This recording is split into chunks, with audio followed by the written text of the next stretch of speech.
اعوذ باللہ من الشیطان الرجیم بسم اللہ الرحمن الرحیم الحمد للہ رب العالمین بارئ الخلائق اجمعین الحمد لأہلہ والصلاة علی اہلہا الصلاة والسلام علی سید الانبیاء والمرسلین العبد المؤید الرسول المسدد المصطفى الامجد الحبیب الاحمد النبی الامی المکی المدنی السراج المنیر الكوكب الدری صاحب الوقار والسکینہ المدفون بأرض مدینہ سیدنا ونبینا وشفیع ذنوبنا وطبیب قلوبنا وحبیب نفوسنا ومولانا ابی القاسم محمد المصطفى صلی اللہ علیہ وسلم وأهل بيته الأطيبين الأطهرين الأنجبين المعصومين المظلومين ولعنة الله على أعدائهم ومنكري فضائلهم وغاصبي حقوقهم من جوم عداوتهم إلى الآن ومن الآن إلى قيام يوم الدين اما بعد فقد قال حق سبحانه وتعالى في القرآن بسم الله الرحمن الرحيم الله نور السماوات والأرض مثل نوره كمشكاة فيها مصباح المصباح في زجاجة الزجاجة كأنها كوكب دري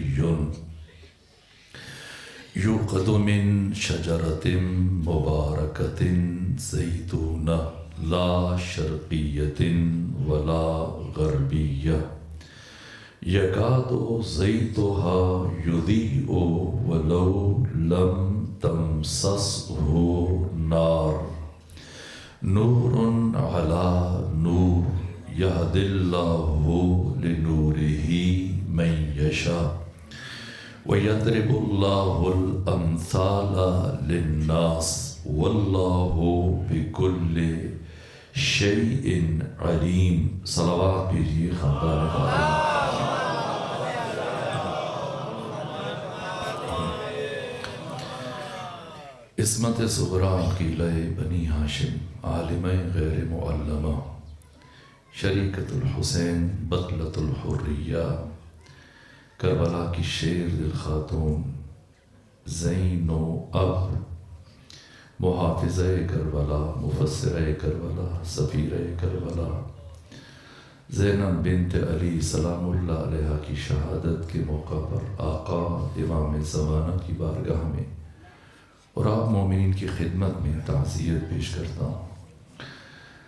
ذاکرین کے عمدہ بیانات سے آپ استفادہ کر رہے ہیں اور لفظوں کے موتی پروئے جناب منصور شاہ صاحب نے میرے بعد ایک خوبصورت شخصیت جو ہمیشہ موقع اور محل کی مناسبت سے نیا کلام آپ کی سماعتوں کی نظر کرتے ہیں اور خود میں بھی ان کے کلام سے استفادہ کرتا ہوں۔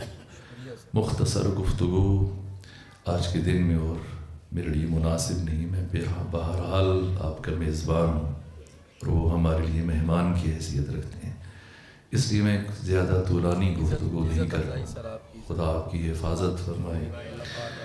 آج کے دن کی مناسبت سے میں نے قرآن حکیم کی ایک مشہور اور معروف آیت کی تلاوت کا شرف حاصل کیا۔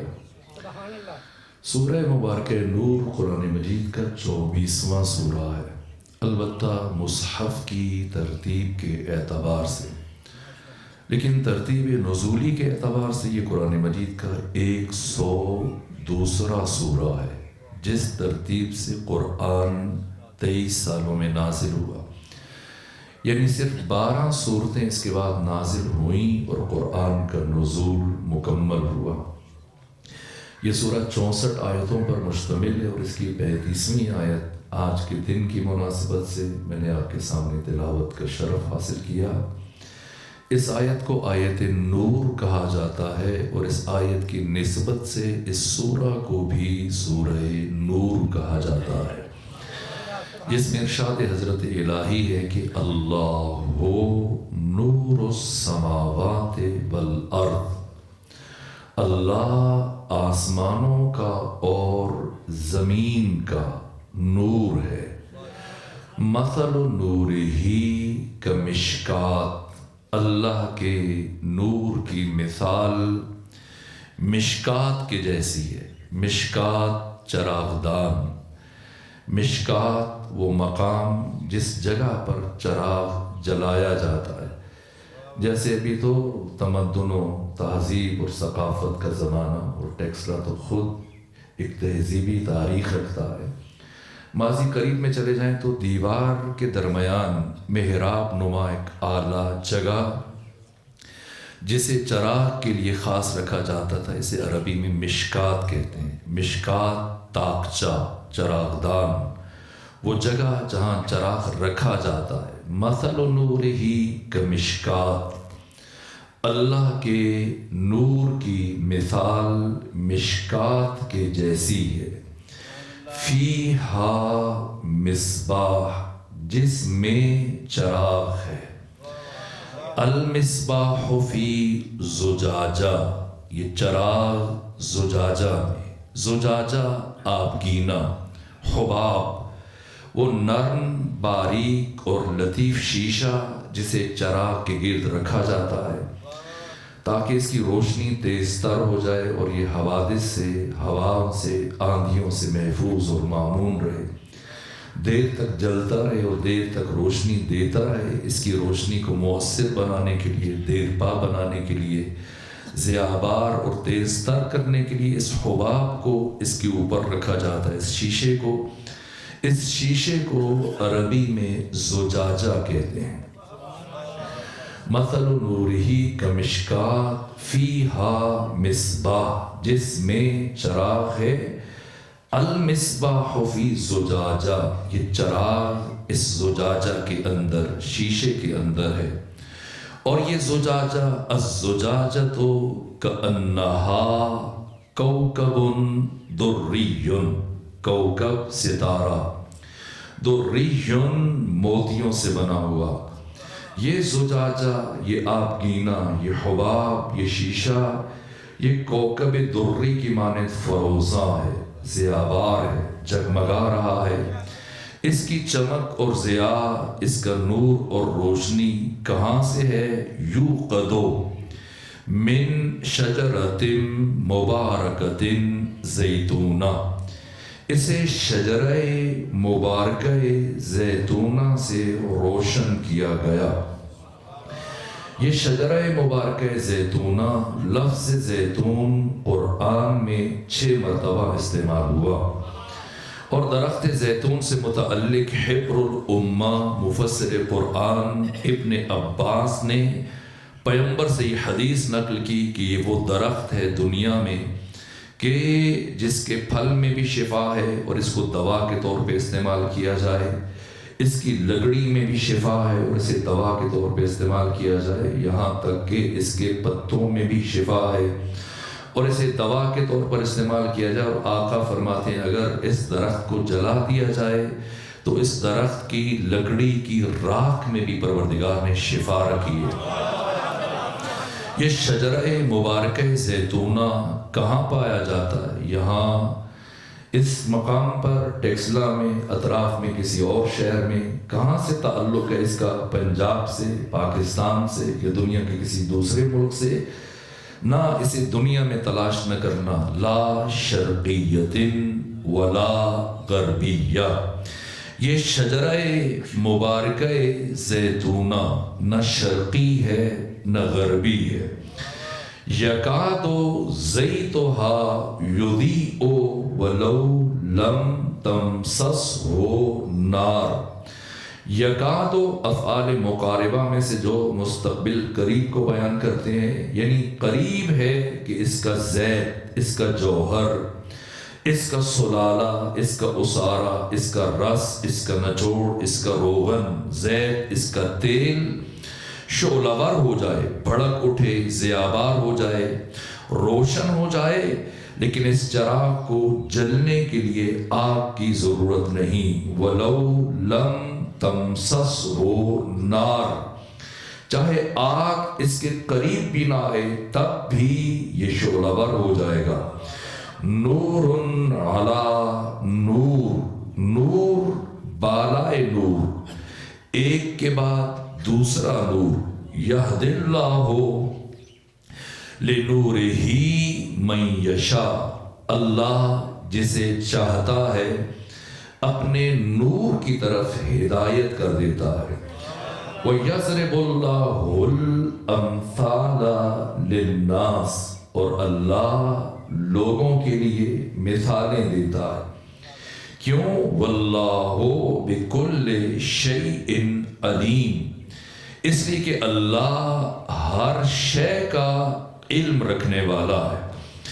ابھی جو جناب منظور شاہ صاحب بیان کر رہے تھے پنجتن پاک کی حقیقت، ان کی تخلیق، آدم کی تخلیق، انسانوں کی تخلیق، تو میں نے اسی لیے چاہا اور مجھ سے میرے عزیزوں نے خواہش کی کہ میں توحید خدا کو بیان کرتے ہوئے بارگاہ سیدہ تک پہنچوں۔ وقت محدود ہے، مختصر ہے، آپ کی عمدہ اور خوبصورت سماعتوں کے اوپر اعتماد کرتے ہوئے چند اشارے دے کے آپ کی زحمتوں کو تمام کر دوں گا اور آج کی حد تک نتیجہ پیش کرنے کی کوشش کروں گا۔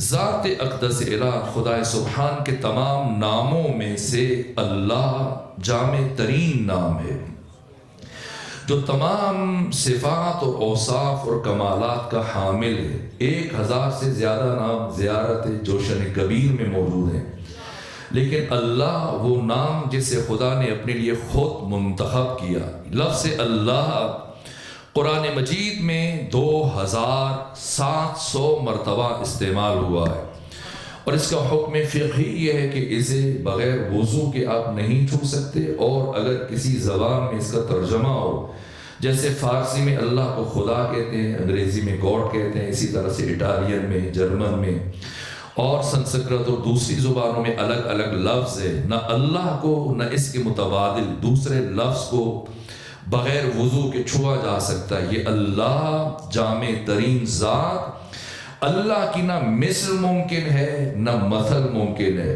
مثل کہتے ہیں اس جیسا، جس طرح سے مثلا یہ پنکھے ہیں، ستون ہیں آپ کے گرد، جیسا ایک ہے ویسے ہی دوسرا ہے۔ جن اینٹوں سے یہ ایک ستون بنا، انہی سے یہ دوسرا ستون بنا۔ اس کے اجزاء ترکیبیہ، اس کے عناصر ترکیبیہ ہر دو میں یکسانیت پائی جاتی ہے، لیکن مثل 1000 جہتوں اور 1000 پہلوؤں میں سے اور 1000 ڈائمینشنز میں سے کسی ایک جہت اور پہلو میں اگر مماثلت پائی جائے تو اسے مثل کہا جاتا ہے۔ اللہ کی نہ مثل ممکن ہے نہ مثل ممکن ہے، لیکن اسماء خدا، اوصاف خدا، صفات خدا، ان کی مثل ممکن نہیں لیکن ان کی مثل ممکن ہے۔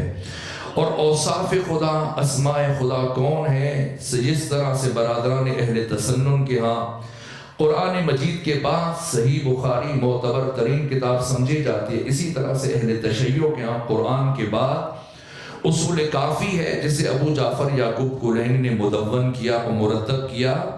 اصول کافی کی پہلی جلد کے صفحہ نمبر 143 پر ابو جعفر یعقوب کلینی نے امام ششم سے، امام صادق سے یہ حدیث نقل کی کہ امام نے فرمایا نحنو اسماء اللہ، ہم 14 اسماء خدا ہیں، واللہ نحنو مشیت اللہ، اللہ کی قسم ہم 14 خدا کی مشیت ہے۔ جس طرح سے 26 نمبر جلد بہار الانوار میں مولا باقر مجلسی نے مولا متقیان سے یہ حدیث نقل کی کہ علی فرماتے ہیں واللہ انا قدرت اللہ، اللہ کی قسم میں اللہ کی قوت ہوں، اللہ کی قدرت ہوں۔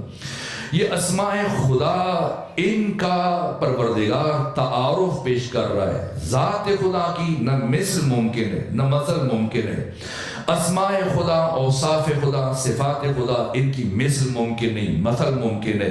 اسماء خدا محمد و آل محمد ہیں جن کی مثل کو پروردگار یہاں پر پیش کر رہا ہے۔ معصوم فرماتے ہیں کہ اسم کی عبادت کرنا یہ کفر ہے، اور اسم اور ذات ہر تو کی عبادت کرنا یہ شرک ہے، اور اسم کے ذریعے سے ذات کی عبادت کرنا یہ عین توحید ہے، اور اسم کے بغیر ذات کی معرفت جو ممکن نہیں ہے۔ اور اسماء خدا محمد و آل محمد جن کا تعارف پیش کیا جا رہا ہے، یہ صفات خدا نور اللہ۔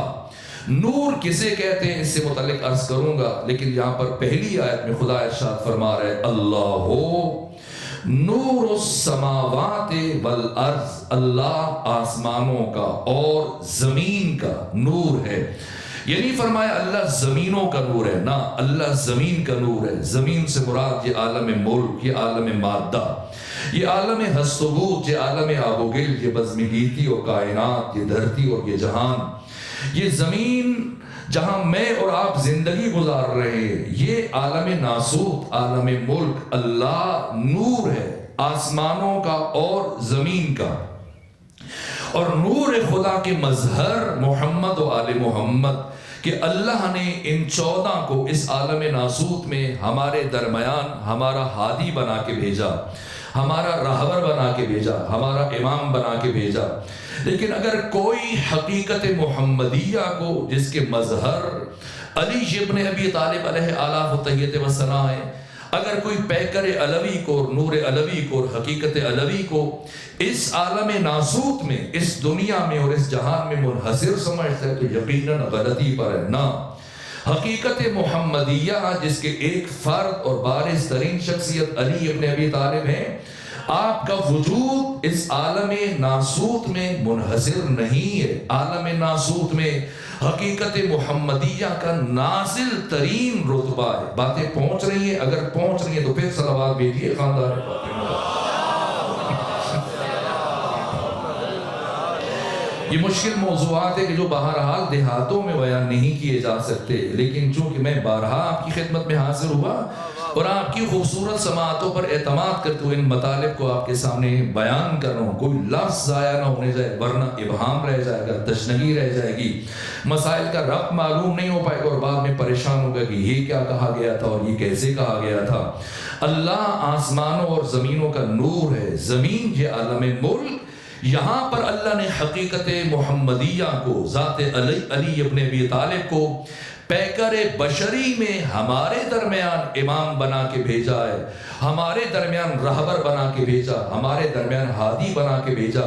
لیکن حقیقت علوی اس عالم ناسوت میں منحصر نہیں ہے، اس سے بالاتر عالم ملکوت ہے جس کے لیے اللہ لفظ سماوات استعمال کر رہا ہے۔ اور عالم ملکوت کا آغاز عالم نفس سے ہوتا ہے، پھر عالم مثال ہے، اس کے بعد پھر عالم عقول مجردات عالیہ، اور پھر عالم بیت المعمور ہے، عالم جبروت ہے جسے ملکوت اعلیٰ کہا جاتا ہے، جو مستقر ہے فرشتوں کا، جو مستقر ہے انبیاء کی ارواح کا، جہاں ملائکہ اور انبیاء اور رسل کی ارواح مستقر ہیں۔ یہ بیت المعمور جب پیغمبر گرامی اسلام یہاں سے گزر رہے تھے، عالم ناسوت سے اپنی معراج کا آغاز کیا، اور جب سارے مدارج کو طے کرتے ہوئے عالم ملکوت اعلیٰ میں، عالم جبروت میں، بیت المعمور آسمان چہاروں پہ پہنچے، جہاں پر پیغمبر گرامی اسلام نے انبیاء کی ارواح سے ملاقات کی، ملائکہ سے ملاقات کی، فرشتوں سے ملاقات کی، قدسیوں سے ملاقات کی۔ انبیاء نے ختمی مرتبہ سے خواہش کی کہ ہمیں نماز پڑھائیں، جناب عیسیٰ روح اللہ نے آذان کہی، اقامت کہی، جا کے پڑھ لیجئے کہ اللہ کی وحدانیت کے بعد، پیغمبر گرامی اسلام کی رسالت کی گواہی کے بعد کس کی ولایت کی گواہی دی ہے؟ جناب عیسیٰ روح اللہ نے آذان میں، اقامت میں۔ انبیاء نے صفے درست کی، عیسیٰ روح اللہ نے آذان کہی، اقامت کہی، ختمی مرتبہ نے نماز پڑھائی، اور اس کے بعد پھر ختمی مرتبہ سے فرشتوں نے خواہش کی پروردگار سے کہ ہم جمال مصطفیٰ کا قریب سے مشاہدہ کرنا چاہتے ہیں۔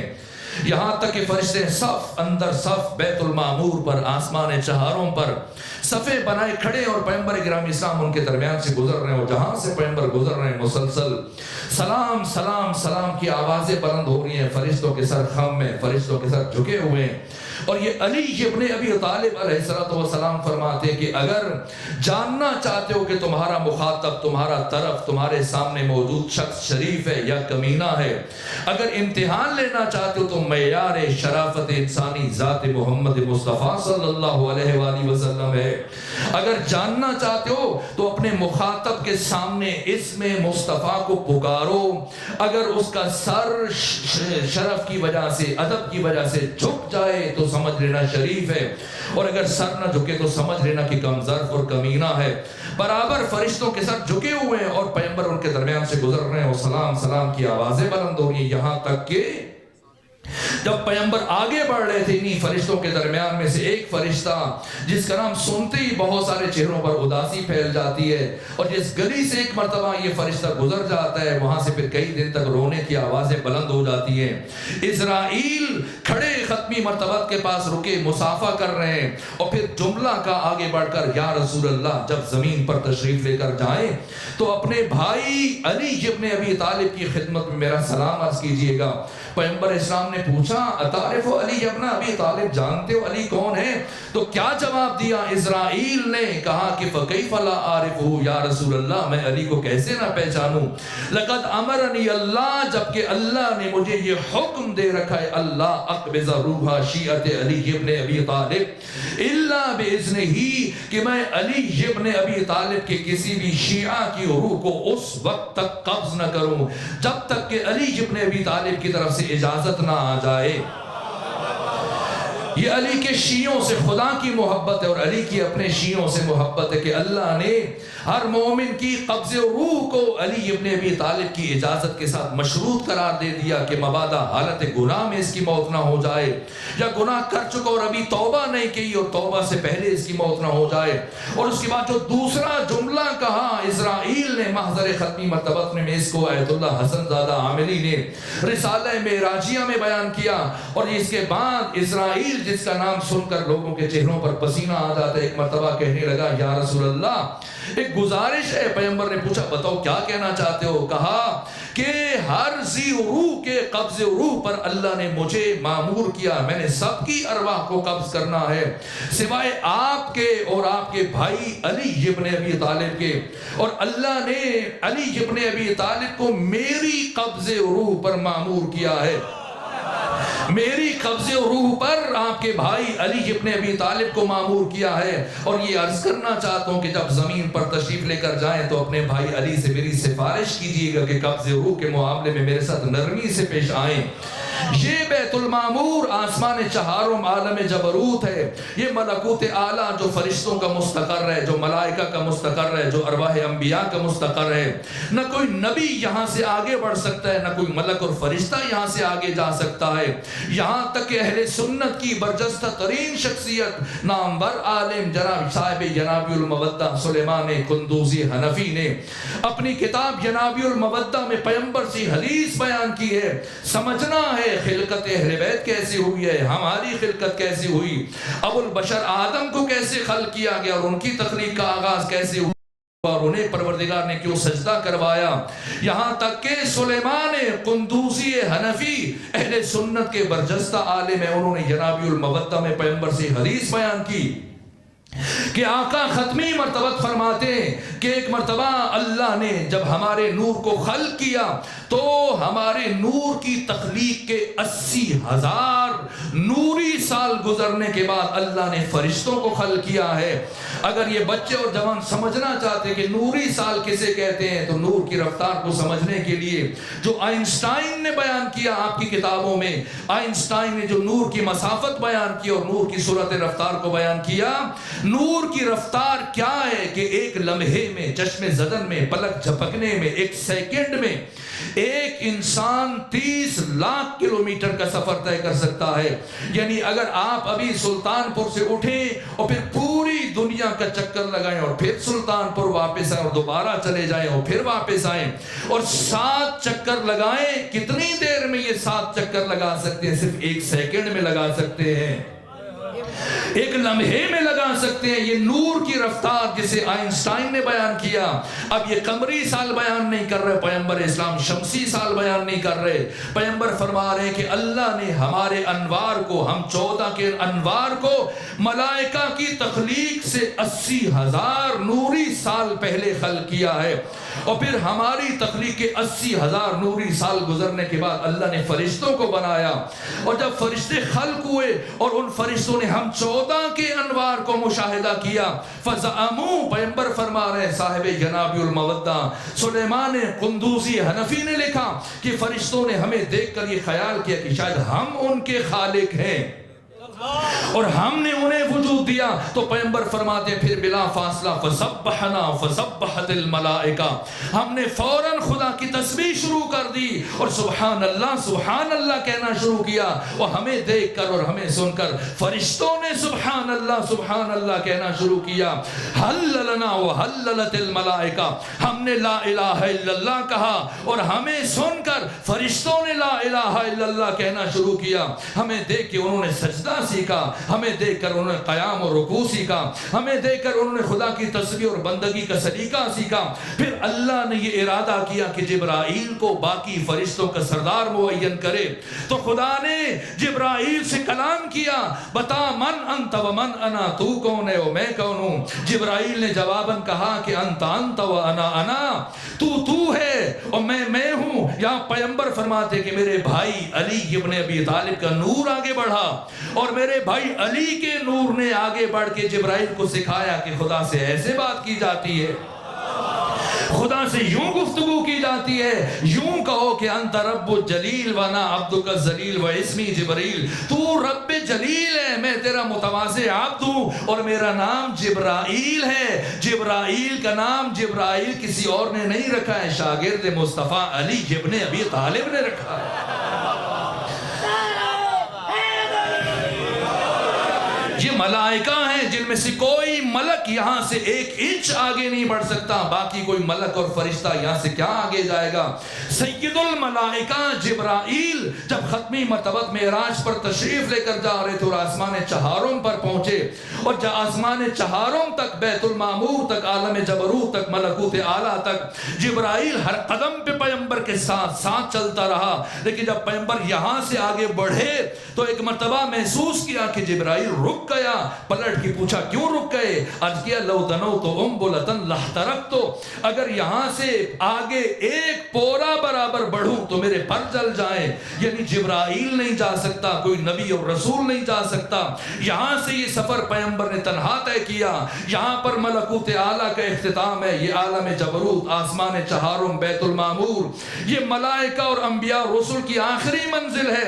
اس کے بعد پھر عالم لاہوت کا آغاز ہوتا ہے. اور عالم لاہوت یعنی عالم اسماء و صفات, جہاں کے یہ 14 رہنے والے ہیں اور جہاں ان 14 کا نور اس عالم لاہوت میں مستقر ہے, جہاں پیغمبر کو معراج پہ بلا کے بتایا جا رہا ہے کہ انہی کا گھر ہے. اور جب پیغمبر گئے تمام درجات کو طے کرتے ہوئے, یہ کوئی حدیث نہیں ہے بخاری کی اور مسلم کی کہ کوئی کہتے غیر معتبر ہے, یا اصول کافی کی کہ کوئی سنی کہتے غیر معتبر ہے. نا, یہ قرآن مجید کی آیات ہیں. سورہ مبارکہ نجم 53 نمبر سورہ قرآن کا آیت نمبر 8, 9, 10 خدا فرما رہے ثم دنا فتدل فکان قاب قوسین او ادنا, ثم پھر دنا قریب ہوا, فتدل اور قریب ہوا. کتنا قریب ہوا؟ فکان قاب قوسین, قوس کہتے 1 کمان, قوسین 2 کمانے, یہاں تک کہ 2 کمانے او ادنا یا اس سے بھی کم کا فاصلہ رہ گیا. کس کے درمیان؟ خدا اور مصطفیٰ کے درمیان. کتنا کم رہ گیا کون بتائے؟ قرآن نے تو بس اتنا کہا او ادنا. اب کوئی فرشتہ تو جان نہیں سکتا جس نے دیکھا اور وہ بتائے. اب یا خدا جانتا ہے یا مصطفیٰ جانتا ہے یا وہ جانتا ہے کہ جس کے لہجے میں خدا اپنے مصطفیٰ سے گفتگو کر رہا ہے. یہ علی ابن ابی طالب ہے، چونکہ ایام 13 رجب ابھی گزرا ہے مولود حرم۔ علی ابن ابی طالب سے متعلق علیہ آلاف و تحیت و ثنا سے متعلق ایک جملہ عرض کروں، یہ ملائکہ ہیں جن کی تخلیق فرشتوں، یہ ملائکہ ہیں فرشتے ہیں جن کی تخلیق انوار اہل بیت کے 80,000 نوری سال گزرنے کے بعد ہوئی ہے، اور یہ آدم ہے کہ جن کی تخلیق، یہ محمود فرشتے کا بیان ہے۔ محمود فرشتہ وہ جو زمین پر صرف 2 مرتبہ اترا ہے، باقی فرشتے اترتے رہتے ہیں، لیکن کچھ فرشتے جو زمین پر 1 مرتبہ آئے یا 2 مرتبہ آئے، جس طرح سے رحیل وہ فرشتہ کی جس نے بیت المعمور پر علی اور بطول کا عقد پڑھایا تھا اور خطبہ نکاح دیا تھا، یہ صرف 1 مرتبہ 3 شعبان کو زمین پر اترا ہے۔ بھائی سید ابن طاؤس نے الاقبال میں لکھا، اس کے علاوہ یہ فرشتہ کبھی نہیں اترا، نہ قیامت تک اترے گا۔ اور دوسرا فرشتہ جناب محمود ہیں، جب عبد الرحمن بن عوف مکی نے پیغمبر گرامی اسلام کی بارگاہ میں گستاخی کی اور جواہرات اور سونے اور چاندی اور درہم و دینار کے انبار اٹھا کر لے کے گیا اور کہا کہ اگر آپ مجھے اپنی بیٹی فاطمہ زہرا کا رشتہ دے دیں تو یہ سارے جواہرات میں آپ کو دے دوں گا، یہ ساری دولت آپ کو دے دوں گا۔ ختمی مرتبت نے زمین سے سنگریزے اٹھائے اور اٹھانے کے بعد اس کی طرف پھینکے، اور وہ سنگریزے جواہرات میں اور موتیوں میں اور ہیروں میں تبدیل ہوئے، اور فرمایا جتنے چاہیے بتاؤ میں تمہیں دیتا ہوں، لیکن ایسی گستاخی دوبارہ زبان پر نہ لے کے آنا۔ پیغمبر اسی حالت میں تھے، پہلی مرتبہ یہ فرشتہ زمین پر آیا جس کا نام محمود ہے، آ کے کہا کہ خدا یہ فرما رہا ہے کہ میں عرش پر بیت المعمور پر علی اور بطول کا نکاح پڑھا رہا ہوں، آپ زمین پر علی اور بطول کا نکاح پڑھا دیجئے۔ تو یہ محمود جب ختمی مرتبہ سے ملاقات ہوئی، گفتگو ہوئی، تو پوچھا بتاؤ تمہاری تخلیق کب ہوئی ہے؟ تو یہ محمود نے بتایا کہ میری تخلیق جناب آدم ابو البشر پہلے انسان کی تخلیق سے 80,000 نوری سال پہلے ہوئی ہے۔ اب سمجھنا ہے کہ محمد و آل محمد کون ہے، اور اگر نہ سمجھ میں آئے تو بہار میں جا کے دیکھیے ملا باقر مجلسی نے کیا لکھا ہے کہ جناب آدم کا جو پتلا تیار کیا گیا ہے پانی اور مٹی سے، یہ پتلا تیار کرنے والا کوئی اور نہیں ہے، علی ابن ابی طالب ہے۔ علی ابن ابی طالب ہیں، اور جب پتلا تیار ہوا اور پھر خدا نے روح پھونکی تو پھر ملائکہ کو کا حکم دیا سجدہ کرو۔ یہ قرآن ہے، یہ حدیثیں نہیں ہے کہ کوئی انکار کی جرأت کر سکے۔ اور جب سارے ملائکہ سجدہ کر رہے ہیں تو کیوں سجدہ کر رہے ہیں؟ کیوں آدم کو سجدہ کروایا جا رہا ہے؟ ابو البشر آدم ان کیوں سجدہ کروایا جا رہا ہے؟ تو جب پوچھا گیا امام ششم سے کہ آدم کو کیوں سجدہ کروایا خدا نے فرشتوں سے، تو کہا یہ آدم کو سجدہ نہیں تھا، آدم کی حیثیت قبلہ کی تھی، اور اللہ در حقیقت یہ سجدہ خدا کو ہو رہا تھا۔ تو سوال یہ کہ آدم کو کیوں قبلہ قرار دیا گیا، یہ سوال میرے ذہن میں تھا۔ اور چند سال پہلے جب میں عراق گیا نجف اشرف، تو پھر 7 دن کے لیے گیا، برابر 6 دن میں حضرت کے حرم کے باہر کھڑا رہتا تھا کہ ضرورت نہیں ہوتی تھی امیر المومن کی زری کے اندر جا سکوں، اور آخری دن کہ اس ارادے سے کہ پھر مزید نہیں رکنا تو محروم نہ رہ جاؤں۔ جب گیا اور سارا دن بیٹھ کر زری کے اوپر وہ جو گنبد کے نیچے اشعار ہیں، آیات ہیں، احادیث ہیں جو لکھی جاتی ہیں، فقہا، مراجع، علماء، مجتہدین کی سرپرستی میں ایک ایک حرف لکھا جاتا ہے۔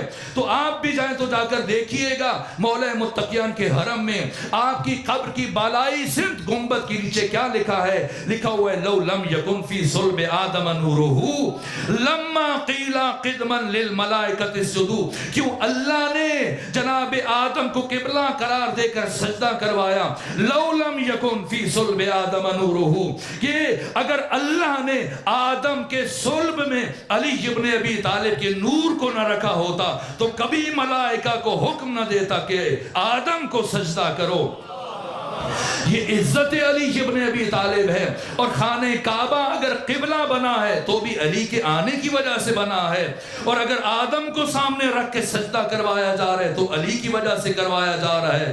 علی عزت خدا ہے، علی نور خدا ہے، علی اسم خدا ہے، علی مشیت خدا ہے، علی قدرت خدا ہے۔ علی ابن ابی طالب وہ حقیقت کے پروردگار نے عالم لاہوت سے آپ کو عالم جبروت تک منتقل کیا، اور پھر مختلف عوالم میں، جیسے علی ہمارے ہمارے امام ہیں، ایسے فرشتوں کے امام ہیں۔ اسی طرح سے کیا تخلیق ہے ہماری تخلیق میں اور ان 14 کی تخلیق میں زمین اور آسمان کا فرق ہے۔ اس کائنات میں جو تخلیق ہوئی تمام موجودات کی، اسے قرآن نے بیان کیا، یا اسباب کے ذریعے سے بیان، یا اسباب کے ذریعے تخلیق ہوئی ہے۔ دوسرا طریقہ خلق جسے قرآن نے بیان کیا، یہ کن کے ذریعے سے تخلیق ہوئی ہے۔ اور تیسرا طریقہ خلق جسے قرآن نے بیان کیا، یہ امر کے ذریعے سے تخلیق ہوئی ہے۔ یہ تین طریقے جو قرآن نے بیان کیے، اسباب یعنی مذکر مؤنث، زوج اور زوجہ کے، نر و مادہ کے وصال کے نتیجے میں جو نسل بڑھ رہی ہے انسانوں میں، حیوانوں میں، یہ عام طور پر یہی تسلسل ہے تخلیق انسانی کا۔ دوسرا طریقہ خلق کن کے ذریعے، جس طرح سے اللہ نے قرآن مجید میں بیان کیا، ناقہ صالح کو کہاں سے پیدا کیا؟ نر و مادہ سے نہیں، پتھر سے نکالا ہے، پہاڑ سے نکالا ہے ناقہ صالح کو۔ یہاں پر اسباب نہیں ہے، نر و مادہ نہیں ہے۔ اسی طرح سے وہ دمبا جو اسماعیل کو بچانے کے لیے آیا تھا، کہاں سے آیا تھا؟ اللہ نے کن کہہ کر اس جھاڑی کو دمبے میں تبدیل کر دیا۔ یہاں کن کہہ کر پہاڑ کو، پتھر کو اس ناقہ صالح میں تبدیل کر دیا۔ اور تیسرے مرحلے میں جادوگروں کے مقابلے میں فرعون کے دربار میں موسیٰ کلیم کے عصا کو کن کہہ کے اژدہا بنا دیا۔ یہ تیسرا طریقہ خلق ہے، جب خدا کن کہہ کے چیزوں کو وجود دیتا ہے۔ اور تیسرا طریقہ خلق امر ہے، جسے قرآن نے بیان کیا۔ جب سارہ کی عمر 95 سال ہو گئی، سارہ زوجہ ابراہیم، اب جب کہ آپ کے چہرے پر جھریاں ہیں اور کمر خمیدہ ہیں اور عصا کے سہارے چلتی ہیں اور بال سفید ہیں اور اب معمر ہیں اور اب اولاد پیدا کرنے کی صلاحیت نہیں ہے، تو ایسے بڑھاپے میں 95 برس کی عمر میں ایک مرتبہ جبرائیل نے خبر دی ابراہیم کو کہ ان قریب میں، اللہ فرما رہے آپ کو بیٹا عطا کرنے والا ہوں، اس کا نام اسحاق رکھنا۔ اور جب جناب ابراہیم نے سارہ کو یہ خبر دی تو جناب سارہ نے اپنے دونوں ہاتھوں سے اپنا چہرہ پیٹ لیا کہ مجھے اس بڑھاپے میں، جبکہ میں اتنی کبیر و سن ہو چکی ہوں، میں کیسے ماں بنوں گی اور کس طرح سے مجھے اولاد ہوگی؟ جس کے جواب میں ابراہیم نے کہا، جسے قرآن نے بیان کیا، اتعجبین من امر اللہ، اتعجبین من امر اللہ، کیا تو امر خدا سے تعجب کرتی ہے؟ اسی طرح سے جناب عیسیٰ کی تخلیق کو بھی اللہ نے قرآن میں ایسی بیان کیا، فکانا امرا مقضیہ، جناب عیسیٰ کو بھی امر کہا ہے۔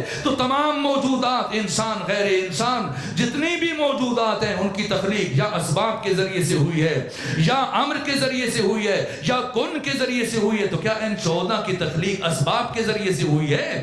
حقیقت محمدیہ، آپ کی تخلیق اسباب سے ہوئی تو پیغمبر فرماتے ہیں کہ اول ما خلق اللہ نوری، اللہ نے سب سے پہلے میرے نور کو خلق کیا ہے۔ اگر پیغمبر فرما رہے ہیں کہ اللہ نے سب سے پہلے میرے نور کو خلق کیا ہے، اور اگر اس نور کی تخلیق اسباب سے ہو تو پھر وہ اسباب خلق اول ہوں گے، پھر حقیقت محمدیہ خلق اول نہیں ہے۔ اور اگر آپ کہیں کہ کن کے ذریعے سے، تو پھر کن کا متعلق تلاش کریں، اس لیے کہ ناقہ صالح کو پتھر سے بنایا جا رہا ہے، اس دمبے کو جو عیسیٰ کو، جناب اسماعیل کو بچانے کے لیے آیا، اسے جھاڑی سے بنایا جا رہا ہے، اسی طرح سے اس اژدہا کو عصائے موسیٰ سے بنایا جا رہا ہے۔ تو آپ کون کے متعلق کو تلاش کریں کہ کسے کہا گیا تو اس کی ماہیت بدل گئی ہے، جبکہ غیر از خدا کچھ تھا ہی نہیں۔ اگر کچھ تھا جسے کون کہا گیا، پھر محمد مصطفیٰ خلق اول نہیں ہے، پھر وہ شے خلق اول ہے۔ اور اگر آپ کہیں امر کے ذریعے، تو پھر امر کون ہے، کسے امر کیا جا رہا ہے، جبکہ خدا کے علاوہ کوئی اور تھا ہی نہیں۔ اگر کوئی تھا تو پھر وہ خلق اول ہے، پھر محمد مصطفیٰ خلق اول نہیں ہے، پھر حقیقت محمدیہ خلق اول نہیں۔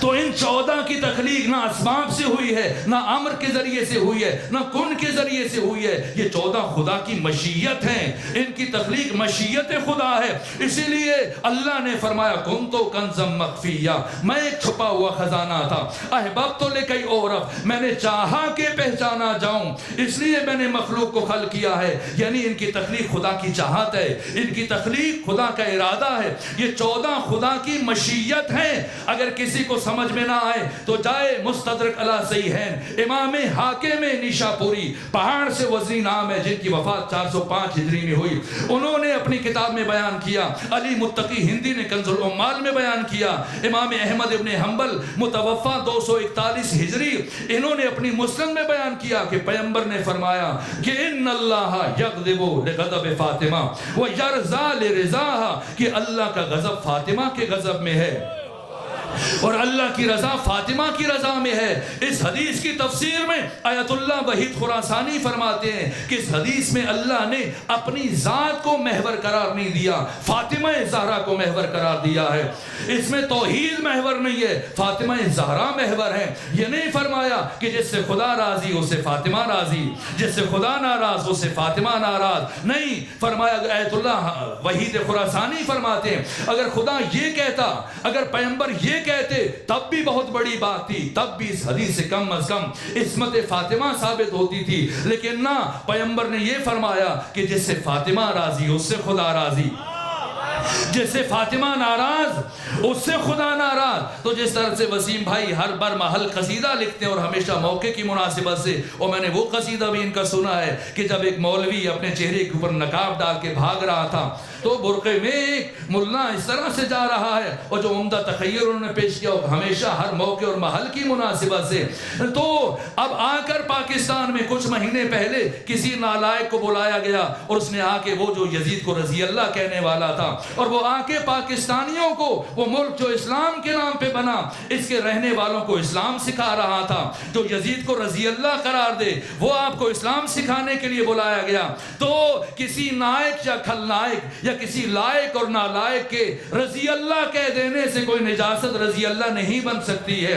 معیار رضایت خدا پیغمبر بیان کر کے جا رہے ہیں، معیار رضایت خدا ذات فاطمہ زہرا ہے، جس سے فاطمہ راضی ہے وہ رضی اللہ بن جائے گا، اور اگر کسی سے فاطمہ ناراض دنیا سے چلی گئی وہ رضی اللہ تو نہیں بنے گا، لعنت اللہ علیہ یقیناً بن جائے گا۔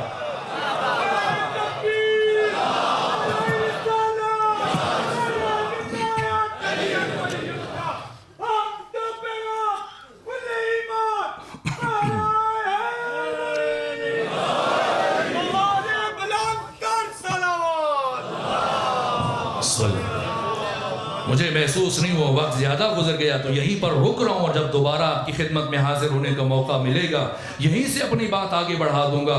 تو اللہ نور السماوات والارض، اللہ آسمانوں کا اور زمین کا نور ہے۔ مثل نورہ کمشکات، نہیں فرمایا مثل نورہ کمصباح، یہ نہیں فرمایا کہ اللہ کے نور کی مثال چراغ کی مانند ہے، فرمایا اللہ کے نور کی مثال مشکات کی مانند ہے، وہ مقام جہاں پر چراغ کو رکھا جاتا ہے۔ تو اب سنیں کہ مشکات سے مراد کیا ہے، تو امام جعفر صادق فرماتے ہیں المشکات ہی جدتی فاطمہ تو زہرا، مشکات سے مراد میری دادی فاطمہ زہرا سلام اللہ علیہا۔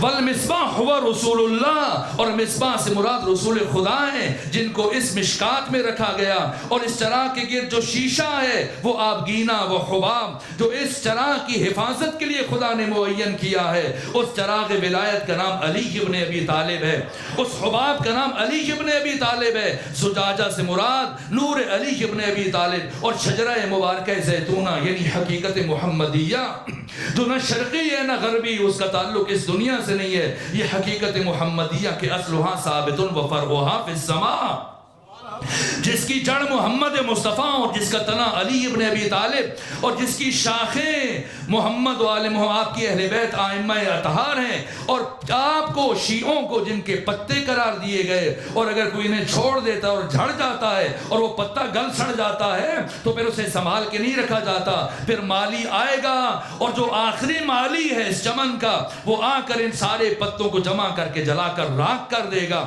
جلا کر راکھ کر دے گا۔ یہ حقیقت محمدیہ جس کا زیت جکا دو زیتھا یضیء، اس کا جوہر قریب ہے کہ شعلہ وار ہو جائے، اس سے مراد عاشورہ ہے، اور اس سے مراد پنجتن پاک کا اسارہ حسین ابن علی جن کا خون کربلا میں بہایا جائے گا۔ نور علی نور، امام صادق فرماتے یعنی امام بعد امام، ایک کے بعد دوسرا امام۔ بس میرے عزیزوں میں نے گفتگو کو یہیں پر روک رہا ہوں۔ اس آیت میں لفظ نور 5 مرتبہ استعمال ہوا، یہ پنجتن پاک کے نور کی حکایت کر رہا ہے۔ اور لفظ مصباح 2 مرتبہ استعمال ہوا. پہلی مرتبہ جو لفظ مصباح استعمال ہوا اس سے مراد پیغمبر گرامی اسلام ہے, اور دوسری مرتبہ جو لفظ مصباح استعمال ہوا اس سے مراد حسین ابن علی علیہ السلام ہے, جن سے متعلق خود پیغمبر نے فرمایا کہ ان الحسین مصباح الہدی و سفینۃ النجاہ. لفظ زجاجہ وہ آبگینہ, وہ حباب, وہ شیشہ جو چراغ کی حفاظت کے لیے ہوتا ہے. پہلے مصباح, پہلے چراغ کی حفاظت کے لیے جو آبگینہ ہے اس سے مراد علی ابن ابی طالب ہیں, اور جو دوسرا چراغ اور دوسرا مصباح ہے اس کی حفاظت کے لیے جس ہستی کو آبگینہ قرار دیا گیا, وہ شیشہ قرار دیا گیا کہ قیامت تک حسینیت کے چراغ کو فروزاں رکھے, اس کا نام زینب بنت علی ہے. یہ زینب محافظہ کربلا ہے. حسین نے انبیاء کی محنتیں بچائیں, حسین کی محنت کو کس نے بچایا؟ زینب بنت علی نے بچایا. کون زینب؟ آدم سے لے کے محمد تک 1,24,000 نبی جس کا شکریہ ادا کر رہے ہیں. علی سے لے کے مہدی تک سارے امام جس بی بی کا شکریہ ادا کر رہے ہیں. یہ زینب کون ہے؟ امام زمانہ نے بتایا. یہاں تک کہ آیت اللہ مرشی نجفی فرماتے ہیں کہ میں ایک رات خواب میں نے آقا امام زمانہ کو دیکھا. انہوں نے مجھ سے فرمایا مرشی جاؤ فلاں گلی میں ایک شاعر رہتا ہے, اسے جا کے میرا سلام پہنچانا اور اس سے کہنا کہ زمانے کا امام تمہارا شکریہ ادا کر رہا ہے. رات جو اشعار تم نے لکھے ہیں زمانے کا امام تمہارا شکریہ ادا کر رہا ہے. آیت اللہ مرشی نجفی کہتے ہیں 50 سال حرم معصومہ قم میں امامت کروائی آقا مرشی نے.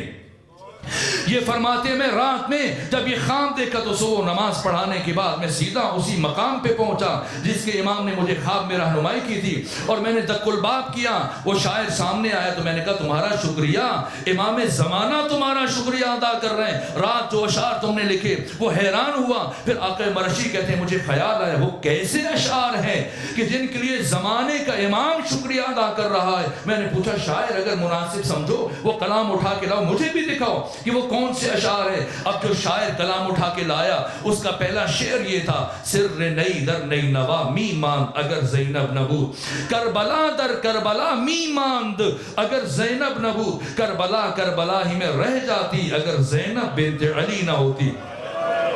یہ زینب بنت علی ہیں جنہوں نے 1,24,000 نبیوں کی محنتوں کو بچایا, ائمہ کی محنتوں کو بچایا, علی و بطول و حسن و حسین کی محنتوں کو بچایا. بس مجھ سے خواہش کی کہ ایک جملہ میں بازار کوفہ سے متعلق کہہ دوں, ایک جملہ بازار شام سے متعلق کہہ دوں. وقت ختم ہوا, شاید ایک ہی جملہ عرض کر سکوں. یہ کون ہے؟ یہ بی بی بظاہر پنجتن پاک میں شامل نہیں ہے لیکن بباطن خلاصہ ہے پنجتن پاک کا. یہ بی بی کبھی محمد بنی, کبھی علی بنی, کبھی فاطمہ بنی, کبھی حسن بنی, کبھی حسین بنی, کبھی اور آگے بڑھی اور عباس بن گئی ہیں. کردار مصطفیٰ کیسے ادا کیا کبھی عرض کروں گا. جو خواہش کی بانی مجلس نے ایک جملہ کردار علی کہاں ادا کیا. شہر کوفہ کے دروازے پر جب ہزاروں لاکھوں لوگ جمع تھے اور حد نگاہ تک سر ہی سر نظر آ رہے تھے, اتنا ہجوم تھا کہ جس نیزہ بردار نے سر حسین کو اٹھا رکھا تھا اسے کسی کا جھٹکا لگا, اس کے ہاتھ سے وہ نیزہ چھوٹا, سر حسین بلندی سے زمین پر آیا. ثانیہ زہرا سے یہ منظر برداشت نہ ہو سکا. فرمایا سجاد یا کہ عمر ابن سعد سے کہیں کہ لوگوں کو خاموش کروا دے, میں ان سے کچھ بات کرنا چاہتی ہوں. یہ سنا عمر ابن سعد ہنسنے لگا. کہا علی زین العابدین آپ کی پھوپھی کیا عجیب باتیں کرتی ہے. یہ اتنا بڑا اجتماع ہے, سارا کوفہ لاکھوں لوگ سمٹ کر یہاں اکٹھے ہیں. اگر یہاں پر عبید اللہ ابن زیاد آ جائے وہ بھی انہیں خاموش نہیں کروا سکتا, میں کیسے خاموش کروا سکتا ہوں. یہ سنا علی کی بیٹی کے چہرے پر جلال آیا اور فرمایا اے عمر ابن سعد اگر تو خاموش نہیں کروا سکتا تو اب علی کی بیٹی خاموش کروائے گی. اور ایک مرتبہ بی بی نے جب خطبہ شروع کیا, محدثین نے, سیرت نگاروں نے, مورخین نے لکھا اتنا جلال تھا, اتنی ہیبت تھی, اتنی عظمت تھی, اتنا شکو تھا بی بی کے لب و لہجے میں کہ جانوروں کے گلوں کی گھنٹیاں بھی خاموش ہو گئی تھی. یہاں تک کہ عبداللہ ابن عفیف اب نابینا ہو چکے تھے, اپنے جوان سال بیٹے کے ساتھ بازار سے گزر رہے تھے. اس کے کانوں میں بی بی کے خطبے کی آواز آئی, رک کے بیٹے سے پوچھا بیٹا کیا قیامت برپا ہو گئی, کیا حشر برپا ہو گیا. کہ نہیں بابا ایسی بات تو نہیں ہے. باپ کیوں پوچھ رہے ہیں؟ کہ آج سے 20 سال پہلے 40 ہجری میں جب علی کے سر پہ ضرب لگی تھی اور 20 رمضان کو رخصت آخر کے موقع پر جب ہم آقا کی خدمت میں گئے تھے تو علی نے اپنی زخمی پیشانی پر ہاتھ رکھ کے ان لفظوں کے ساتھ رخصت کیا تھا، سلمکم اللہ، جاؤ میں تمہیں اللہ کی پناہ میں دیتا ہوں۔ اب علی کی آواز محشر میں سنو گے۔ بیٹا آج سے 20 سال پہلے علی نے ہم سے کہا تھا میری آواز محشر میں سنو گے، لیکن میں اس مقام پر علی کی آواز سن رہا ہوں۔ کہا بابا یہ علی کی آواز نہیں ہے، علی کی شیر دل بیٹی زینب بنت علی کی آواز ہے، زینب بنت علی کی آواز ہے، یہ علی کی شیر دل بیٹی ہے زینب بنت علی، جو شب عاشور 11 مرتبہ بے ہوش ہوئی ہیں، یہ سوچ کر کے کہ کل کے بعد حسین جیسے بھائی کو دوبارہ نہیں دیکھ پاؤں گی۔ اور آخری مرتبہ جب امام حسین زینب بنت علی کو ہوش میں لائے، فرمایا آپ علی کی بیٹی ہیں، آپ کو علی کی شجاعت چاہیے، اگر معمولی کمزوری کا مظاہرہ کیا آپ نے میری محنت ضائع ہو جائے گی۔ وہ بی بی جو حسین کی شہادت کا سوچ کر کے بے ہوش رہی تھی، اگلے دن صرف 70 قدم کے فاصلے پر اپنے بھائی کو 13 ضربوں سے ذبح ہوتے ہوئے دیکھا۔ اب زینب بنت علی نے اپنے بھائی کو مقصد کو بچانا ہے، ورنہ زینب اسی وقت مر جاتی جب حسین کا سر نیزے پہ بلند کیا گیا، جب علی اکبر کی لاش کو لایا گیا، لیکن زندہ ہیں۔ 19 دن متواتر بے کجاوا اونٹ کی پشت پر سفر کیا علی کی شیر دل بیٹی نے۔ 3 دن شام شہر کے دروازے پر بٹھایا گیا۔ ان 3 دنوں سے متعلق اگر سنیں تو ایک جملہ 7ویں امام کا سنیں، 16 سال زندان میں رہے امام موسیٰ کاظم اور ہمیشہ روتے تھے ہائے دادی زینب، ہائے دادی زینب۔ داروغہ زندان نے پوچھا 16 سال ایسے کھڑے رہے کہ کبھی سیدھے نہیں کھڑے ہو سکے، کبھی اپنی مصیبت پر گریہ نہیں کیا، جب بھی روئے اپنی دادی کو یاد کیا، کیا وجہ ہے؟ کہا تجھے نہیں معلوم، جب میری دادی زینب شام شہر کے دروازے پر پہنچی، مغرب کی آذانیں ہو رہی تھی، پھر 3 دن شام شہر کے دروازے پر بیٹھی رہی ہیں، نامحرموں کے درمیان 15 آذانیں سنی ہیں، 3 مرتبہ سورج کو طلوع ہوتے ہوئے دیکھا، 3 مرتبہ سورج کو غروب ہوتے ہوئے دیکھا۔